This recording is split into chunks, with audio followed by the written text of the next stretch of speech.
It's good to see you. Thank you so much for speaking with me.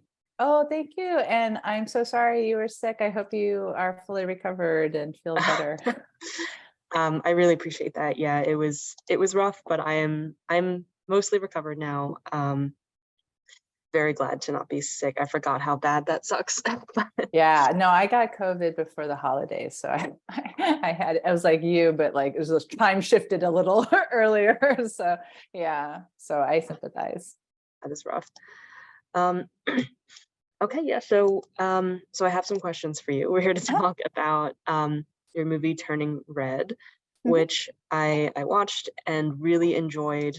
I feel like I have not really seen a Pixar movie or anything, out of a kids movie quite like that, pretty much in my life, and Yay. that was awesome. Yeah, totally. Yeah, it's definitely different. And congratulations on the film. It's being nominated, rightly so, for so many things. And I hope it sweeps, but It's a tough field. So yeah, I don't know what's going to happen, but we certainly are proud of it and happy that it's getting some recognition. awesome. So I guess my first question kind of takes Mhm. us to the beginning. How do you know Domishi, and how did that partnership come about? So I first came to Pixar, I think in 2016 or 2017. It gets 2017, I think. It gets a little hazy. And I actually did not work with Domi at that point, but I was on a different project. And I guess the way I met her was just through both being at Pixar and I knew of her. And I even remember being in meetings with her, and she was just so smart and funny and had such a fresh perspective. And that was before I knew anything about her. And then just being at Pixar, I was there when Bao came out, and I remember watching it and loving it and like crying after I'd seen it. So then the next time I saw Domi, I kind of accosted her and I was like, I love your movie. So I think I kind of started off as just like a fan of just her energy and her mind, but then also of her work. So then fast forward a little bit later to when she was deep in working on Turning Red. And she had actually started with a really wonderful writer, Sarah Stryker, who then went off to make her own, like run her own show. So she had sort of a really great reason to go. And I was just lucky enough to be in the conversation of being another writer who could come in and sort of pick it up. So that was really then how we started working together. And I would say that we didn't really know each other that well before we started. So it was the beginning both of our kind of creative working together, but also really of our entire friendship relationship. It's how we started to really get to know each other. And so and I think that was maybe 2018. So I don't know, these will have to be vetted, but that's how that started. Awesome. I'm so glad you mentioned Bao because I had a similar experience there. Yeah. I think I might have actually watched it because I'd heard about it, so I watched it like on YouTube or something first. Mhm. And I remember being so like, or maybe I'd seen another movie. Anyway, I was like also like very moved by it in the theater, and then I like dragged my parents and brother to come with me to another film because I somehow knew that Bao was going to play before it as well. Mhm. And my parents were so like they were like I don't get it, and I was like, Oh no, like that's it's fine. hilarious. Yeah, that's funny. They were like, don't see it. That's really funny. Different generations. Maybe that was a bit of a tangent, but so so this partnership started, and from what I was reading, I understand that you got to work with a team mostly of women, right? And Yeah. was that a new experience, and what kinds of lessons did you take away from it? Yeah, that definitely was the first time that I had worked on a project where so much of the creative team and executive team were women. And that was a kind of an extraordinary experience. I was accustomed to working with women. I mean, I'd worked a lot in television and theater. Definitely in theater, I feel like there's a lot of women. And then in television, even though as a whole, there's not that many women still at the heads of projects.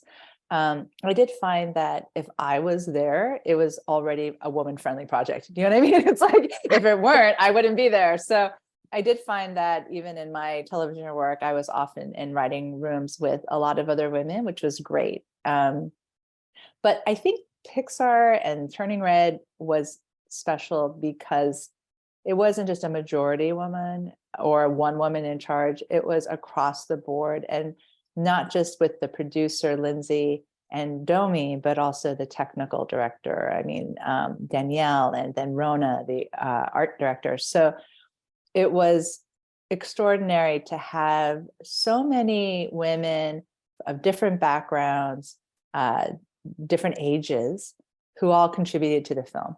And then even beneath, like, you know, sort of the right hand people beneath a lot of the women involved were, you know, also women. So it wasn't just like one layer, it was like many, many layers.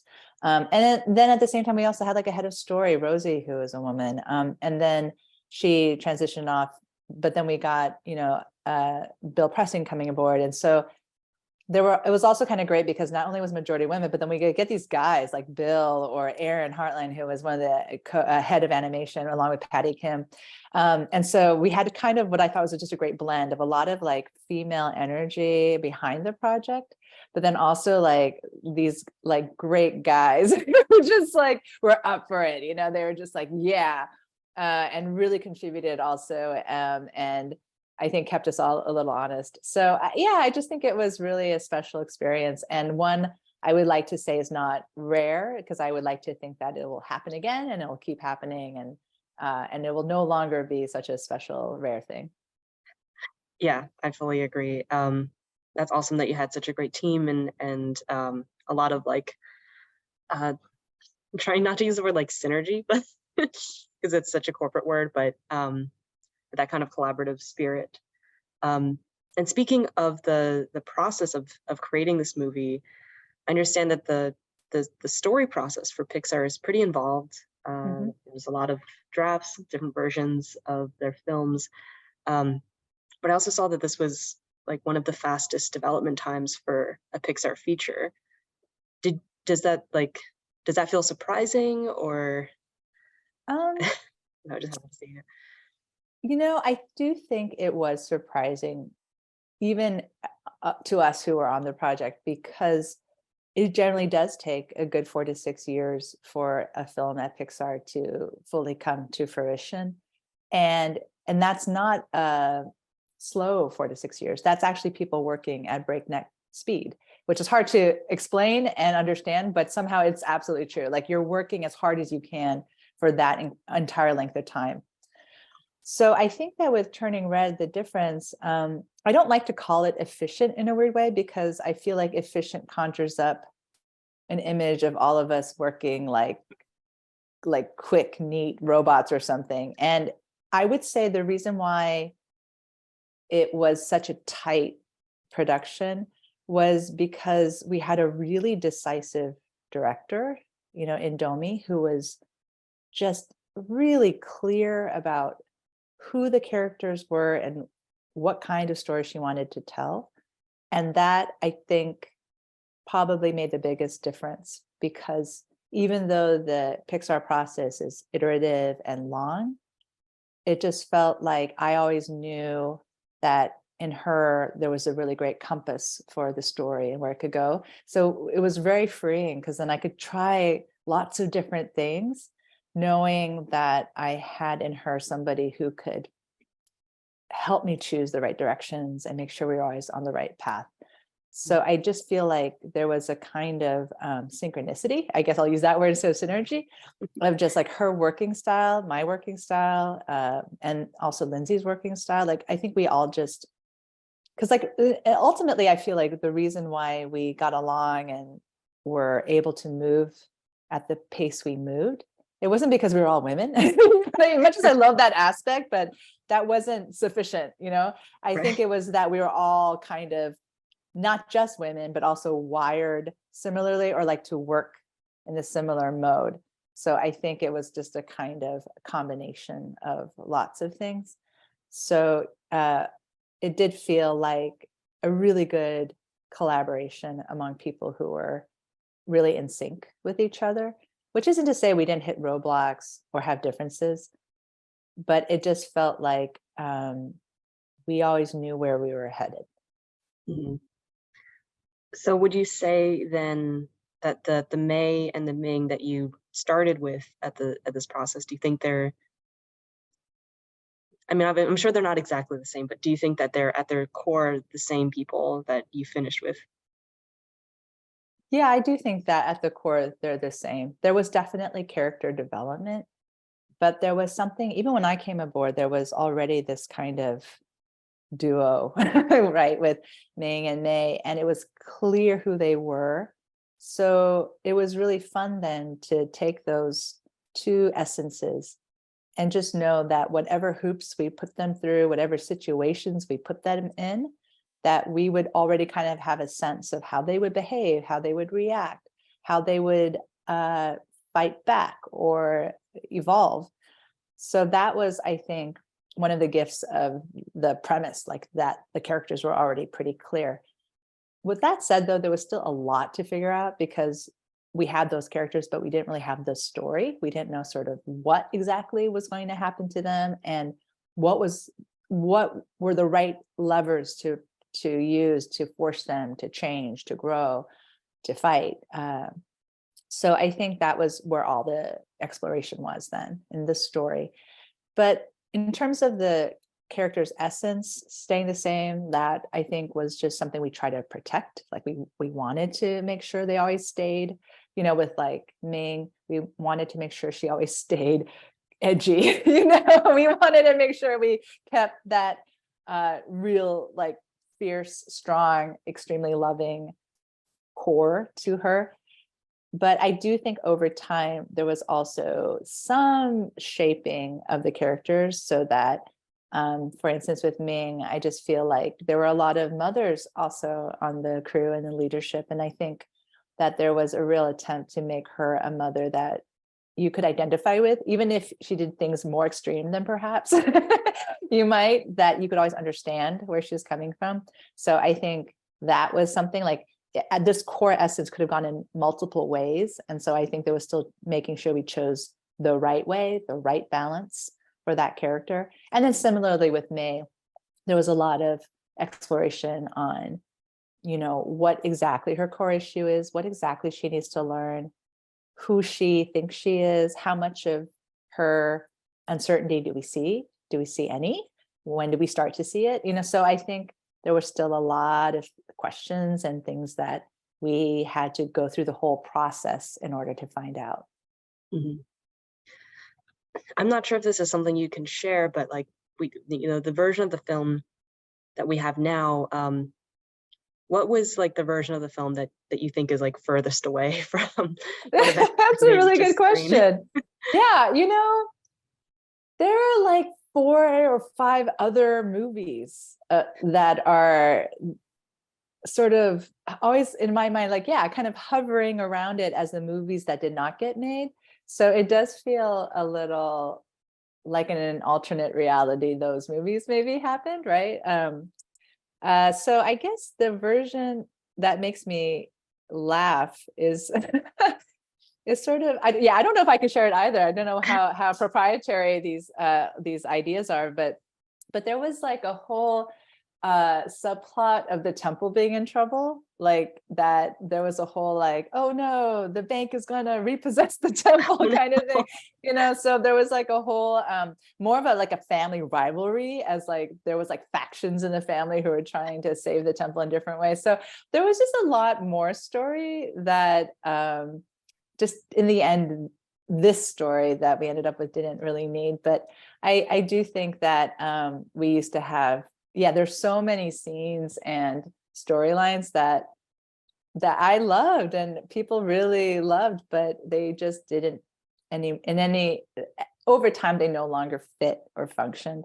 But I think there was that. And then there was also just a storyline where it was Ming who was kind of making a show panda out of May, which we all resonated with, I think, from our growing up, like forced to do recitals and things like that. So There are some storylines that shed light on different facets of the Asian North American experience that we all love, but just in the end had to let go of. Oh, well, thank you for sharing that. That is hilarious to me. Yeah. I think you could make a whole other movie out of the discarded parts. I think you could like just cobble them together into something else. Maybe someday, but Someday, yes. So you were talking a little bit about Ming and how she's kind of like a lot, but relatable. And I had felt throughout the entire thing that there was really nothing that she did that felt crazy or like preposterous, you know. Yeah. It kind of like was like, oh, there's like some repressed memories coming up Yes. right now, but Yep. But it was interesting because I could sense that there was going to be like a sense of disconnect for some people. Sure. Mm-hmm. I grew up on the East Coast in like a mostly white area, and so I'm like kind of grew up thinking a lot about like, how do people who are not me, how do people like interpret different things? Felt similarly when I was watching Bao, and that's like partly why I enjoyed the representation of these two films so much. But is that something that crosses your mind when you're writing, or when you're writing for Turning Red? I think it's something that crossed my mind more when I was younger, I think, because I did feel more aware that my perspective was not the universal perspective, if there is even such a thing. I think that by the time I started working on Turning Red, my concern was more about it feeling true and honest. And I think in that, it was really great that Domi and I both came from the same perspective as the main characters, right? Like they were our norm. And I think there was an intention to tell the story from our point of view as if it is just the norm and not actually do any translating, or at least not making that the focus. And I think in some ways, for me, I hope then that it invites people in a different way. The sort of the way you might go to a country and enjoy it as someone embedded in a home as opposed to a tourist, right?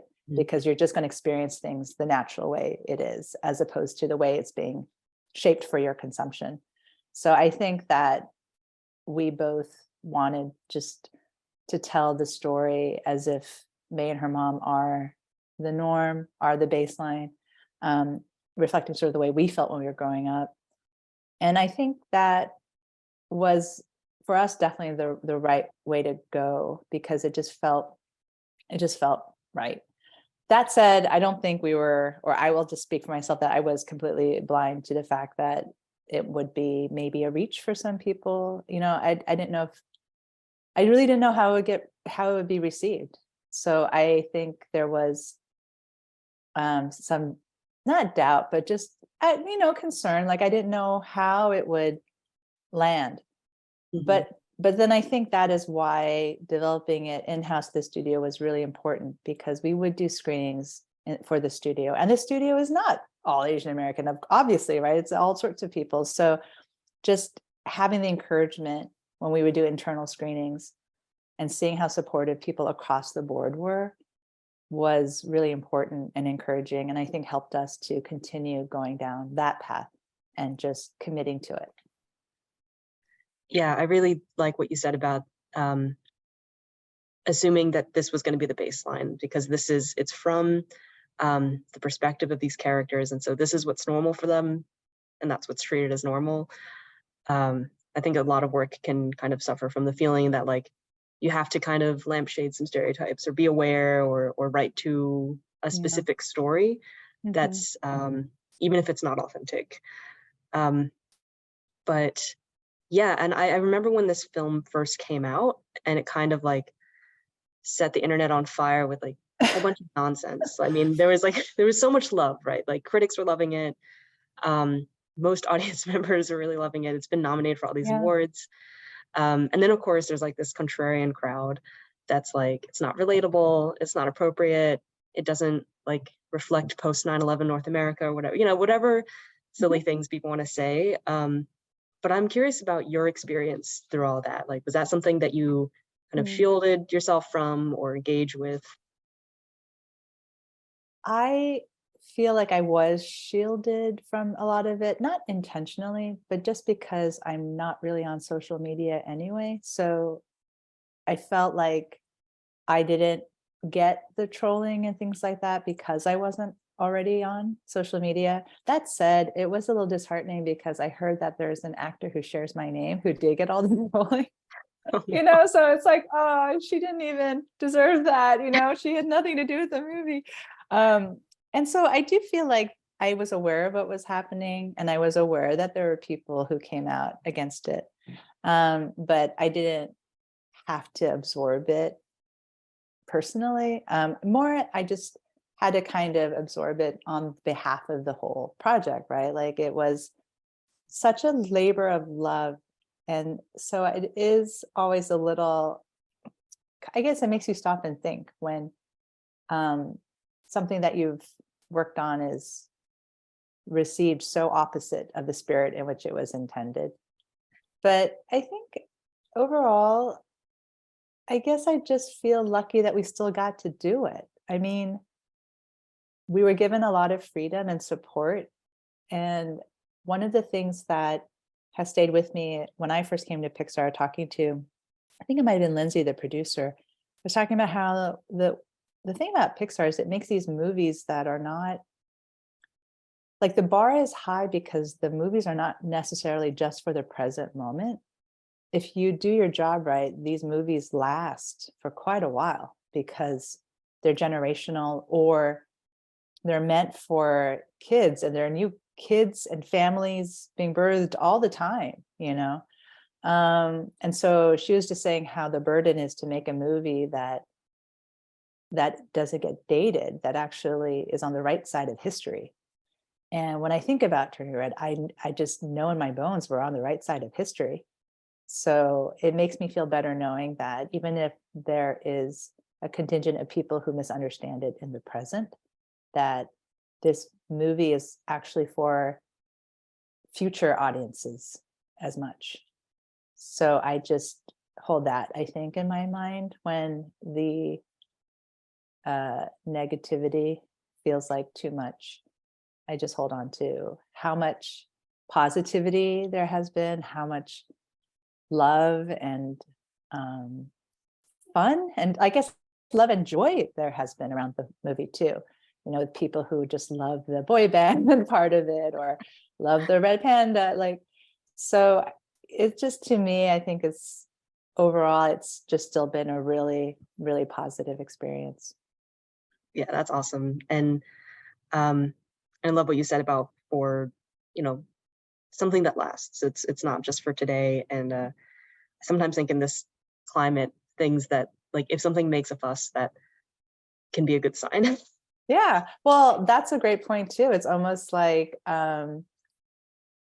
just to get such a strong reaction, good or bad, is kind of a sign that you've actually done something.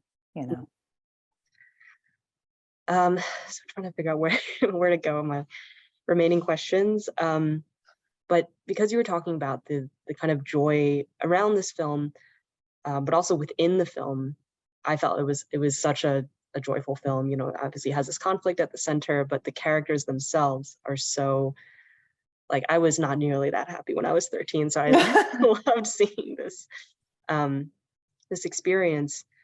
And I feel like it is not necessarily in contrast, but like, it's like it's in conversation with the work that you've done as a playwright, which draws on a lot of identity-based issues as well.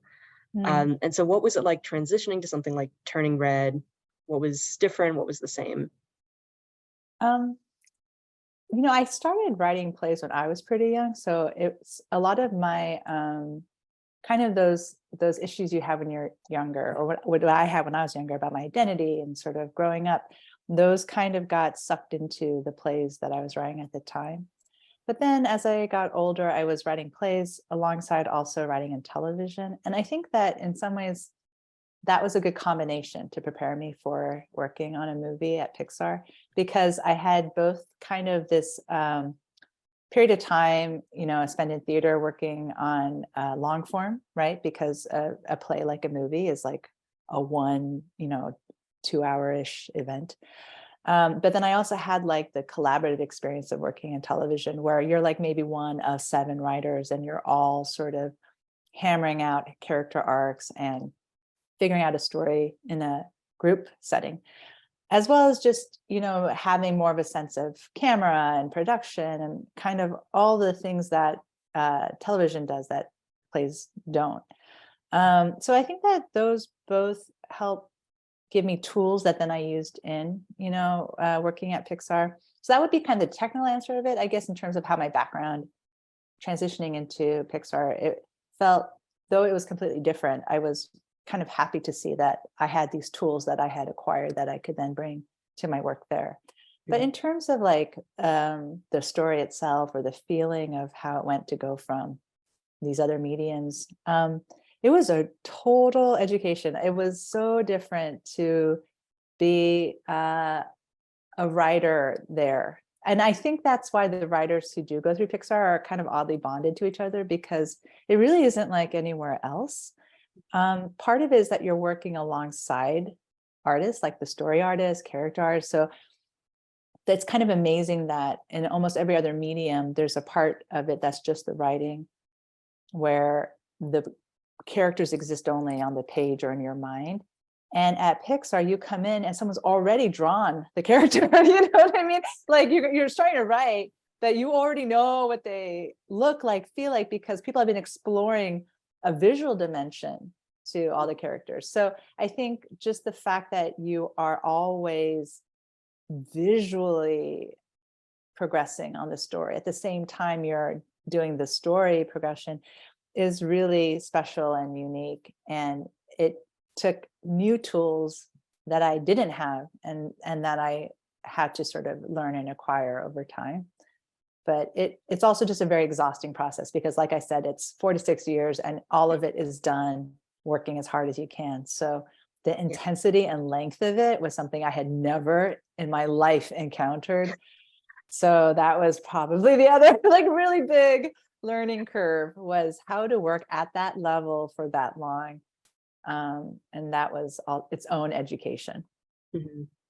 Wow, that's really interesting. I mean, I it's hard for me to imagine. I work on research. I'm a researcher, and so we do research stuff for like a year and a half at most. Yeah.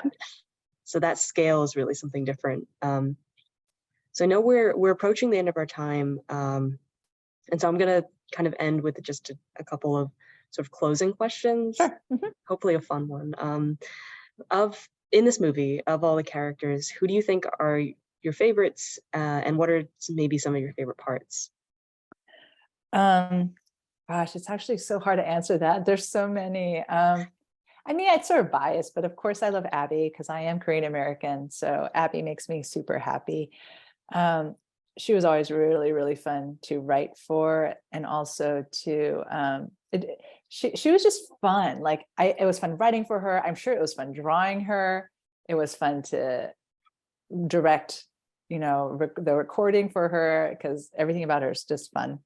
But I guess the other character that I really love is, well, I mean, again, there's so many, but I also love Jin a lot. I know he's not in there a ton, but I think there was a lot of love given to him wherever he was, and sort of this idea that he was a powerful character because he didn't talk a lot or because he didn't say a lot, so that when he does, it's very impactful.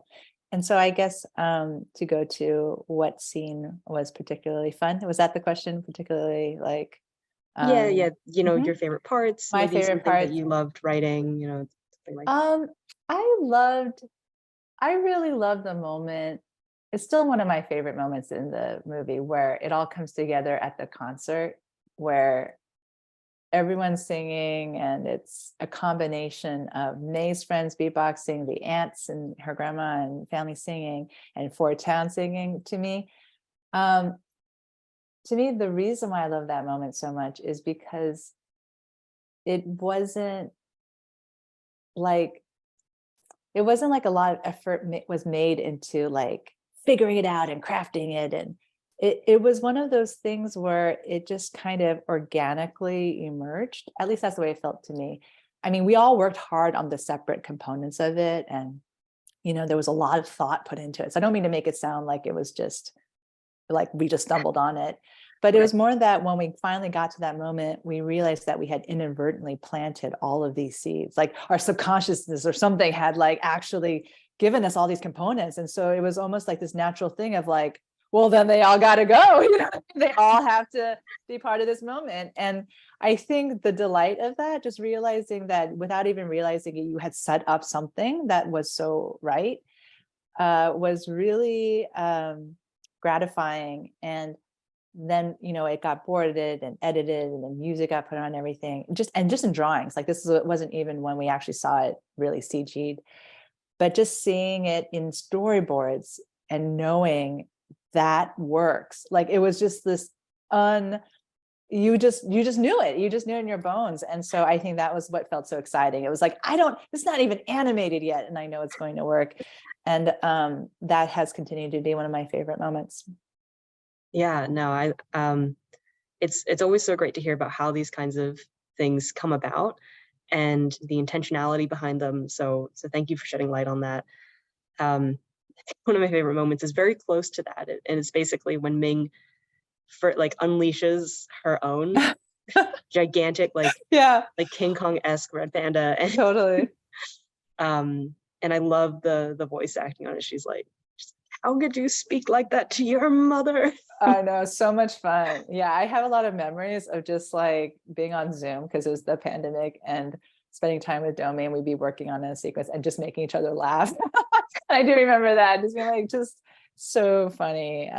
Yeah, we definitely had fun on those sequences. Awesome. So in the last minute or so, so what are you working on now, or what does the future look like professionally, personally, whatever you want to share? I guess the future is well, the present is continuing to write, continuing to tell stories. I'm continuing to be part of hopefully another I don't know what to call it. It's not a new generation, but just like we're moving forward with other stories at Pixar, and so sort of being part of helping those stories get born and told.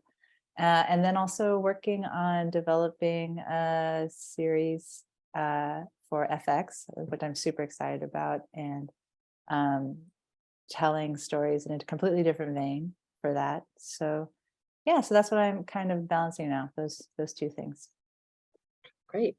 I look forward to keeping up with those, and that's our time. So thank you so much Oh, for speaking with me.